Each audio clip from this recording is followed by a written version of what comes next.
Riess pained by this decision. Riess really just saying, okay, are there any bluffs? No. So in his mind, what value does Roberto have that he's moving all in with? And he's got to decide if it's King X. And I think the bigger part of this is already what he said and vocalizes. My hand is just too good to fold.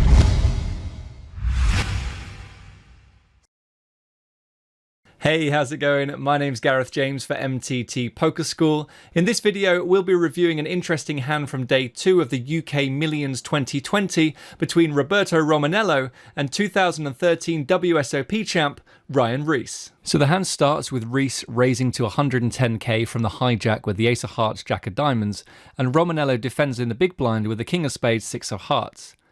Now, with just over 15 big blinds at the start of the hand, ace-jack off is certainly a hand that Riess could consider jamming from the hijack, but this time, he chooses just to raise. Riess about 15 bigs behind. Comes king 10-5, top pair for Roberto. Roberto is so fascinating to me. The flop comes king 10-5 with a flush draw, Romanello checks, and Riess chooses to check back.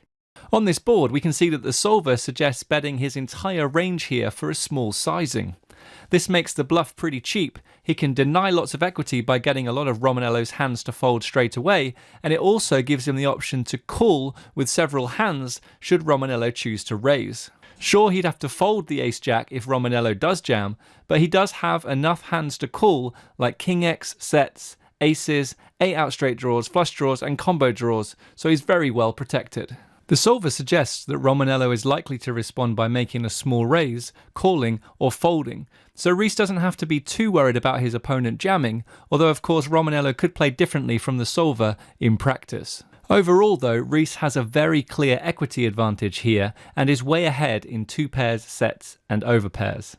This time though, for whatever reason, he chooses to check. Defending the king six, Riess with a really nice check back here with ace jack, and my goodness, just buries the biscuit. Turns straight. Wow, all the gravy. Given that the solver suggests in position should be betting at a very high frequency, the result that follows goes down a branch of the game tree that isn't often explored, at least by Pio.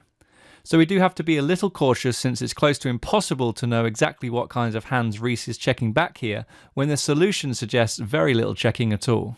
You can see that the solver suggests Romanello should be checking range again here on the turn, and that's because it believes Riess to still have a clear advantage, as indicated by the runouts comparison window here. Every single turn card gives Riess the better equity.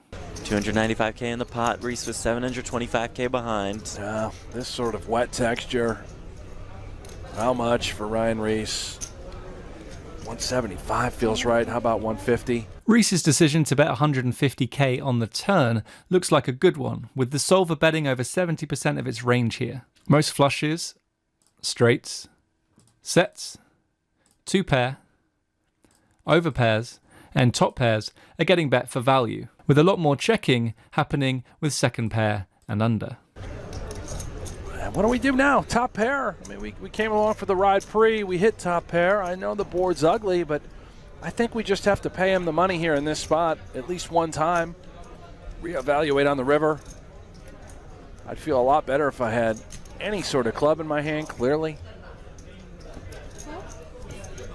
Does make the call.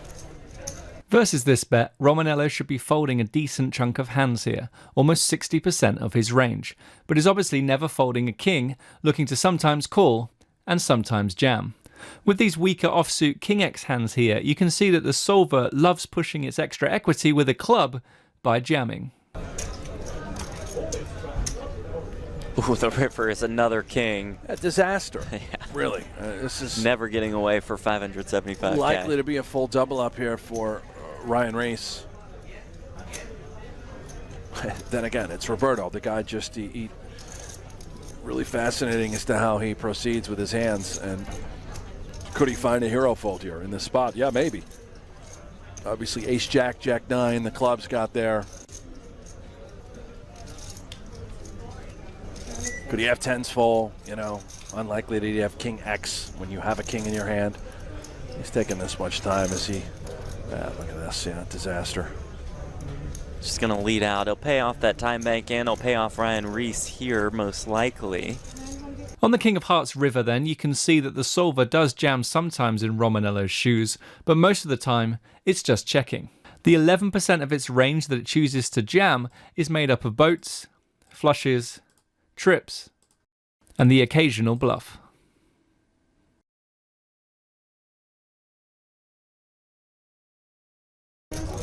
Although, yeah. Look at this. Riess thinking, God, there's no way he would just have King X, right? I mean, right, and then, yeah, what else would he do that with? This is just such a, I told you, Roberto fascinates me. This is an unorthodox, just I'm all in sort of line with this hand. It's, what are we targeting? Do we really think our opponent has a queen and then bets?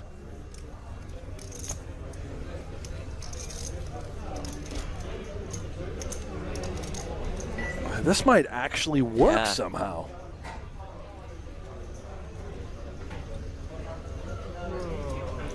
I don't think Roberto is intending to fold out a hand as strong as Ace-Jack here. Right.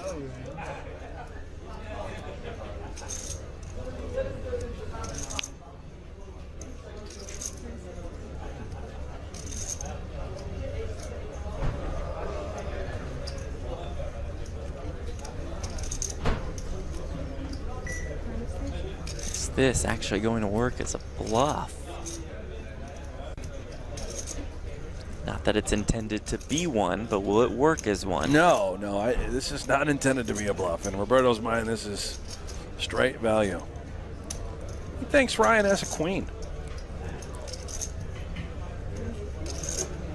Hand might be too strong to fold. I think that's exactly what it is. Yeah. You're not folding Ace-Jack. You know, sometimes you got to pay in the money, show me a winner. If you got it, knock the table, good hand, walk away. Always a new tournament tomorrow.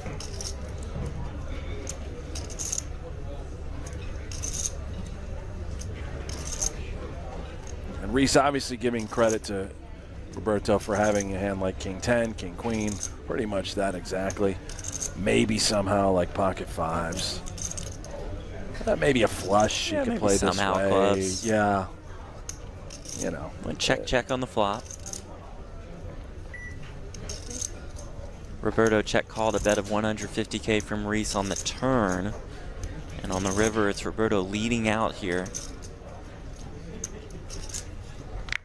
The effective shove. Given what you've seen the solver suggest that Romanello should be shoving here, what would you do in this spot?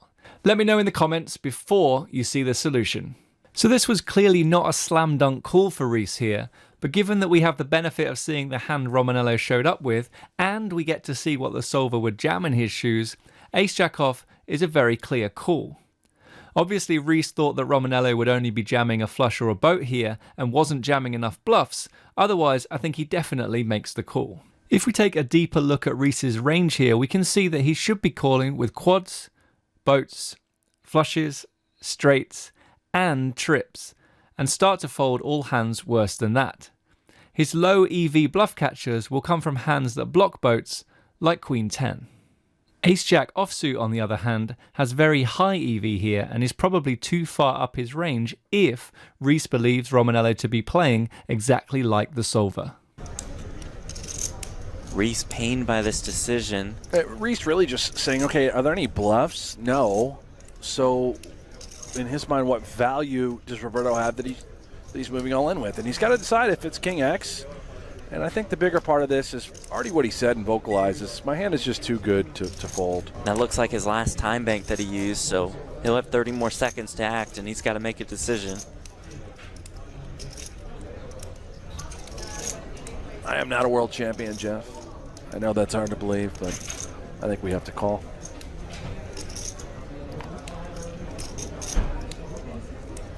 And Riess, it's just seconds to act. I don't know what to do. I guess I'll fold. He's gonna have to fold. Time ran out. Those cards are into the muck. So, so one. If you want. There. Oh. Oh no, don't show the 6 ball. I'm good. The fact that you're trying to tilt me makes me. No, I don't. So that's going to do it today for our analysis. Make sure you hit subscribe if you want to see more videos like this one. My name's Gareth James for MTT Poker School. I'll be back in a few days with a brand new video, but until then, take care, and I'll see you soon. Bye-bye.